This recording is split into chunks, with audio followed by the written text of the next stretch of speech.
Hello students, NCERT navigator में आप सभी का स्वागत है।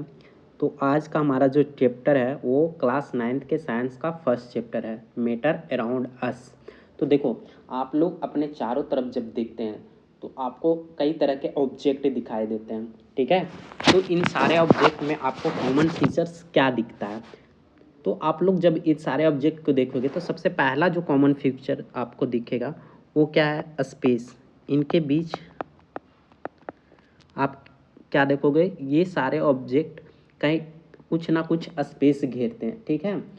पहला। दूसरा, जब इनको आप हाथ से उठाते हो तो आपको इसमें क्या महसूस होता है? भार, यानी कि मास है। तो दो चीज़, फर्स्ट सेकंड, ये दो कॉमन फीचर आपको दिखाई देता होगा। तो इन्हीं दो कॉमन फीचर के बेसिस पे हम लोग इसका क्या करते हैं? डिफाइन करते हैं। मैटर को हम लोग डिफाइन करते हैं। तो इसका डिफिनेशन क्या हो जाएगा? एनीथिंग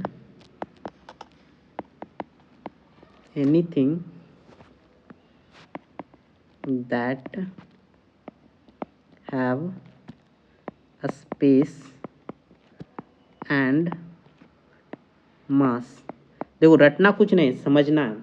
क्या? कोई भी ऑब्जेक्ट जो मास है, जिसके पास मास है और स्पेस है, वो क्या कहलाएगा?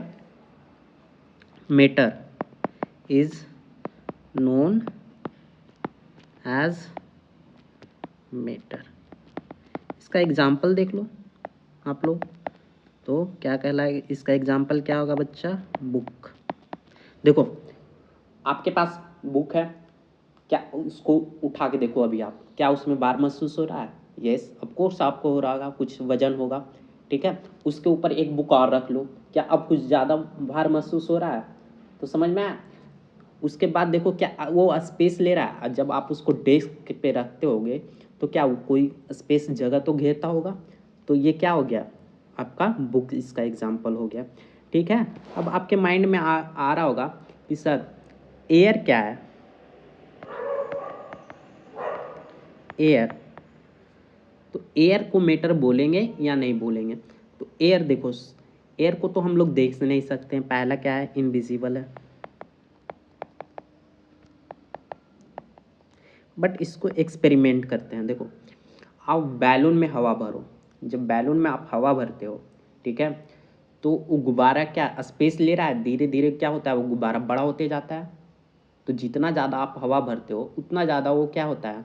बड़ा होते जाता है। इसका मतलब उसके पास क्या है? स्पेस। स्पेस, पहले छोटा था, फिर धीरे धीरे आप बड़ा होते गया, स्पेस है, ओके। बट अब क्या उसमें वजन है? मास है। अब हम लोग क्या देखेंगे? मास है। तो पहला तो आ गया हम लोगों को समझ में कि हाँ भाई स्पेस है। दूसरा मास है। तो देखो, अब उस बैलून को, हवा जिसको भरे हो उसको आप क्या करो? वजन करो। जब वजन करोगे तो कुछ ना कुछ उसका ग्राम में वजन आएगा, ठीक है। जितना ज़्यादा हवा भरोगे उतना ज़्यादा वजन आएगा। इसको करके देखना है। या तो फिर आप वैसे शॉप पे जा सकते हो जहाँ पे गैस भराता है, वहाँ पे आप जाके देखोगे तो गैस सिलेंडर का वजन, आपके घर में तो गैस सिलेंडर होगा, उसमें देखना जब गैस खत्म हो जाता है तो उस सिलेंडर क्या होता है? हल्का हो जाता है। बट जब भरी हुई टंकी आती है तब उसको आप उठा के देखो, क्या वो उठता है? बहुत ज़्यादा हैवी होता है। तो इसका मतलब क्या है? उसमें तो गैस भरी हुई है, तो वो गैस का कोई तो वेट, मास होगा ना। तो यहाँ से आपको मास भी दिख गया। तो एयर क्या है? हमारा मैटर है। इससे हम लोग क्या समझे? एयर हमारा मैटर है, ओके। तो अब आपको समझ में आ गया होगा कि इनविजिबल थिंग भी मैटर हो सकता है और विजिबल भी थिंग मैटर हो सकता है। यहाँ पे आप लोग लिख लो, इनविजिबल प्लस विजिबल क्या होंगे? दोनों मैटर हो सकते हैं, ठीक है। अब इसके बाद आप नेक्स्ट समझो, क्या लाइट हमारा मैटर है? देखते हैं इसको भी प्रूफ करके। मास है लाइट में, स्पेस है। चलो आप कहोगे कि हाँ लाइट स्पेस ले रहा है, ठीक है।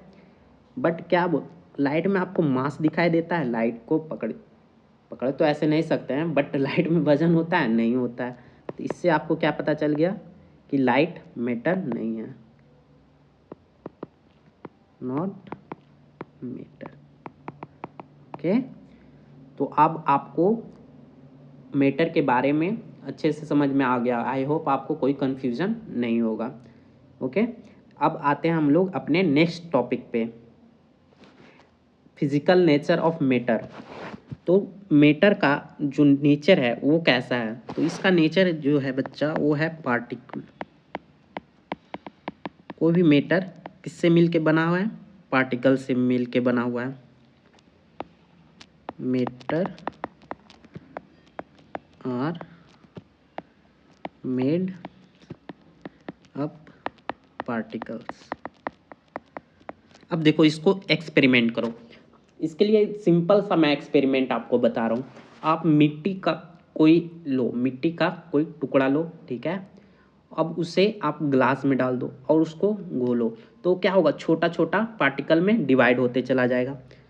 देख रहे हो, पहले क्या था? एक बड़ा सा था, इस साइज का था, ठीक है। बट जब आप इसको ग्लास में डालते हो, ये हमारा ग्लास है वाटर, और इसमें जब डालते हो तो क्या होता है? ये स्टोन, ये लो आपका स्टोन है, सॉलिड स्टोन, ये सॉलिड स्टोन है। ये अब छोटा छोटा पार्टिकल में आपको दिखाई देगा, बहुत छोटे छोटे से पार्टिकल में दिखाई देगा। इसको जरूर करना आप। तो अब आपको क्या समझ में आया? तो ये छोटा छोटा पार्टिकल होते चला गया। तो यहाँ से हम लोग क्या समझते हैं कि जो मैटर बना हुआ है वो किससे बना हुआ है? पार्टिकल से बना हुआ है। दूसरा, ये पार्टिकल कितने स्मॉल हो सकते हैं? How much these particles are small? इसका आंसर है वेरी स्मॉल। कहाँ तक आपको दिखेगा? एटम के लेवल तक। कहाँ? एटम के लेवल तक। ये आपको याद रखना है, एटम के लेवल तक ये आपको दिखेगा स्मॉल। ओके, अब देखो यहाँ पे एनसीईआरटी में आपका एक बात लिखा हुआ है क्या? Would lock. तो यहाँ पे ये जो वुड दिख रहा है, क्या ये स्मॉल पार्टिकल्स में ब्रेक होगा? वहाँ पे एग्जांपल दिया है, या तो पार्टिकुलेट है या कंटिन्यूअस है, वुड के जैसा। बट आप ये जानो कि हमारा जो वुड है वो क्या है? मैटर है। ये भी मैटर है, बट इसे हम कैसे कंफर्म कर सकते हैं? तो इसके लिए हमें माइक्रोस्कोप से देखना पड़ेगा। जब हम देखेंगे तब हमें दिखाई देगा ये भी क्या से बना हुआ है? Made of tiny particles. Okay, तो यहाँ से आपको समझ में आ जाना चाहिए कि जो हमारा मैटर है वो क्या चीज़ से मिलके बना हुआ है? पार्टिकल से मिलके बना हुआ है। और इसी पार्टिकल को हम लोग क्या बोलते हैं? एटम। ये याद रखना है आपको, एटम के लेवल पे ब्रेक कर सकते हैं। ओके, तो अब आते हैं हम लोग नेक्स्ट। अब ये जो पार्टिकल्स हैं, मैटर है, उनके बीच क्या होता है? जो पार्टिकल है, मैटर के पार्टिकल के बीच क्या होगा? स्पेस होगा कुछ ना कुछ। आप देखो क्या करो, आप एक गिलास वाटर लो, उसमें आप, ये हमारा वाटर हो गया, इसमें 1 स्पून क्या करते हैं हम लोग? सॉल्ट डालते हैं, 1 स्पून।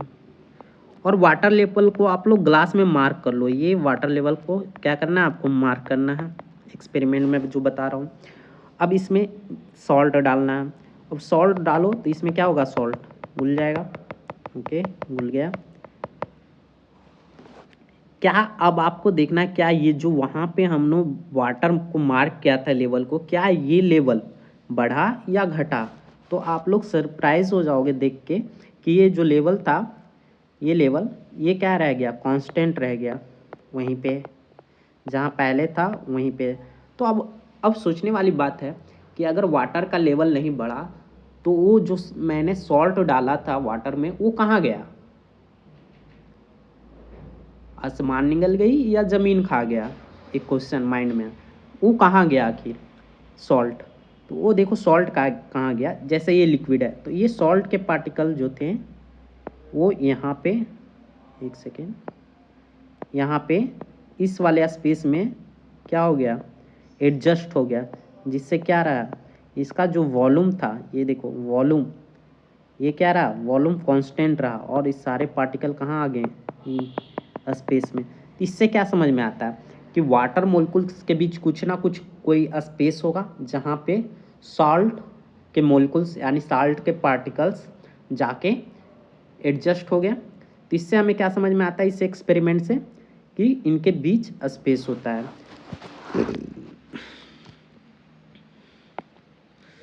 तो आप लोग लिख सकते हैं, क्या लिख सकते हैं,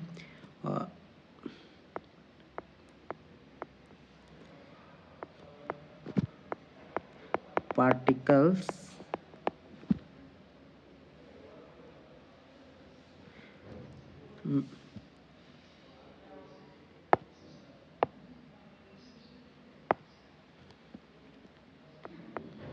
matter particle have a space in between them। इसे समझने के लिए एक्सपेरिमेंट हम लोग क्या कहेंगे, सॉल्ट का सॉल्यूशन बनाएंगे। ओके, ये एक्सपेरिमेंट आपको करना है। अब देखो यहाँ पे समझने वाली बात है कि यहाँ पे आप लोग देख रहे होगे गैस में स्पेस कहाँ है, मोलिकुल्स ज़्यादा दूर दूर हैं पार्टिकल्स, और सॉलिड में पार्टिकल्स बहुत कम दूर हैं यानी काफ़ी आसपास में है। तो इनके बीच का देखो स्पेस काफ़ी छोटा है, बट यहाँ पे देखो स्पेस क्या है, काफ़ी ज़्यादा है, फिर लिक्विड में उससे भी ज़्यादा है। तो अगर आपको पूछ दे कि सबसे ज़्यादा स्पेस किस में होता है, तो गैस में सबसे ज़्यादा, फिर लिक्विड, फिर सॉलिड। हेलो, देखो अब नेक्स्ट जो हमारा है वो है अट्रैक्शन। देखो अट्रैक्शन क्या होता है, इसे समझने के लिए ऐसे समझो, आपके पास बहुत सारे छोटे छोटे बॉल्स हैं, ठीक है, बहुत सारे बॉल्स हैं। अब मैं इन सब का बोलूँ कि कोई स्टिक बना दो इस बॉल को, तो आप क्या करोगे, बॉल लोगे, इस पर गम चिपकाओगे, फिर दूसरा बॉल चिपका दोगे, इस तरह से आप बॉल चिपका दोगे। अब ये क्या बन जाएगा, स्टिक, स्टिक का फॉर्म में आ गया, ठीक है। तो आप सोचो मैंने आपको क्या बताया कि मैटर क्या चीज़ से बने हुए हैं, पार्टिकल से, ठीक है, पार्टिकल से बने हुए हैं मैटर। अब ये छोटा छोटा पार्टिकल, तो आपको क्या हमेशा पार्टिकल के फॉर्म में दिखते हैं, नहीं, वो क्या होता है कि आप, ये चौक स्टिक है हमारा, ये चौक स्टिक है, तो ये स्टिक कैसे बना, ये पार्टिकल आपस में एक दूसरे से चिपके हुए हैं। यहाँ पे हमने क्या चीज़ से चिपकाया, गम से, ये भी स्टिक है, ये क्या है, चौक स्टिक है। तो यहाँ पे भी कोई तो फोर्स होगा ना चिपकाने के लिए, तो इसी को हम लोग बोलते हैं अट्रैक्शन फोर्स। क्या बोलते हैं, अट्रैक्शन फोर्स। आपको समझ में कि फोर्स कैसे लगता है, और ये फोर्स आ कहाँ से रहा है, ये अट्रैक्शन आ कहाँ से रहा है। तो अभी आप लोगों ने, हम लोगों ने देखा था कि मास होता है मैटर में, यही मास क्या करता है, प्रोवाइड फोर्स। समझ में आया। अब देखो ये अट्रैक्शन फोर्स जो है ये हमारा टू टाइप्स के होते हैं, देखो समझो कौन कौन से। एक हो गया हमारा कोहेसिव, और दूसरा जो हमारा हो गया सेकेंड एडहेसिव। एडहेसिव, अब देखो कोहेसिव किसे कहेंगे, जब सेम मोलिकुल्स के बीच लगे, जब सेम पार्टिकल्स, कब बोलेंगे, इन when force act between same particles।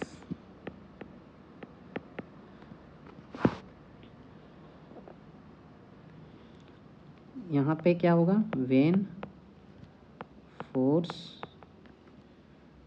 act between two different particle। Okay, जैसे देखो अब फर्स्ट को हम लोग समझते हैं, ये चौक है, चौक का जो पार्टिकल्स है वो सेम टाइप का है, वही बाइंड करके रखा हुआ है, देखो बाइंड करके रखा हुआ है। तो इसके बीच जो फोर्स लगेगा वो कौन सा होगा, कोहेसिव। बट जब आप चौक से लिखते हो, चौक से लिखते हो ब्लैक बोर्ड पे, तो चौक के पार्टिकल्स क्या होते हैं, ब्लैक बोर्ड पे चिपक जाते हैं, ठीक है, तभी तो वो लिखाता है। तो ये क्या हो गया, एडहेसिव। यहाँ पे क्या हो जाएगा, जैसे यहाँ पे मैंने आपका लिखा स्टूडेंट्स, तो ये क्या हो गया, एडहेसिव। जैसे आप गम कभी खरीदने जाओगे ना, फेविकोल, तो फेविकोल के पीछे देखना क्या लिखा होगा, एडहेसिव, तो क्या है, एडहेसिव है। तो आपको समझ में आ गया अट्रैक्शन। अब देखो यहाँ पे एक चीज़ और याद रखना कि ये जो अट्रैक्शन होगा वो गैस में सबसे कम होगा, उसके बाद लिक्विड, उसके बाद सॉलिड। इसके पीछे का रीज़न मैं बताऊंगा जब हम लोग इस चैप्टर के आगे पढ़ेंगे। तो आपको समझ में आ गया होगा कि अट्रैक्शन, तो अट्रैक्शन के लिए आपको सीधा आपको याद रखना है कि बॉल से जब हम गम बना रहे हैं, ठीक है, पार्टिकल को होल्ड करने के लिए। ओके, देखो इस टॉपिक को समझने के लिए हम लोग क्या करेंगे, एक गिलास वाटर लेंगे, ठीक है, उसमें कलर ऐड करेंगे। जब कलर आप ऐड करते हो तो देखते हो क्या होता है, ये पूरे गिलास में फैल जाता है, ठीक है,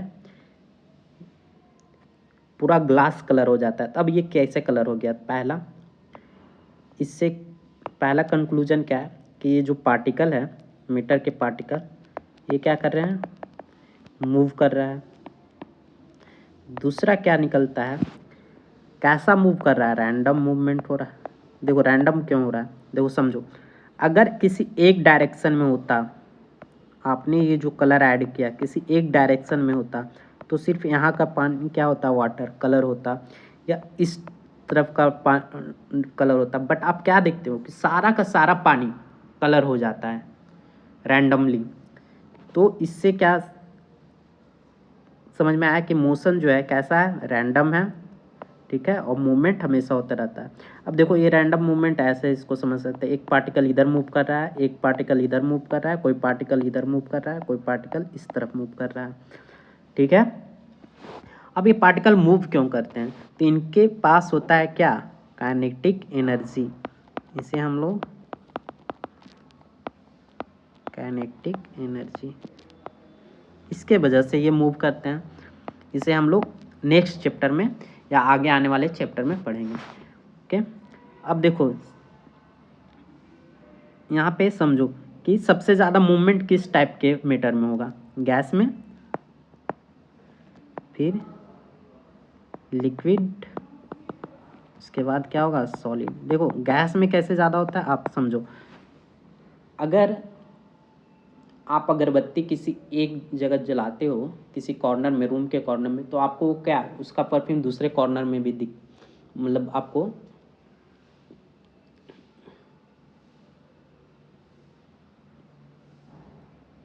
गैस, सबसे ज़्यादा गैस, लिक्विड और सॉलिड,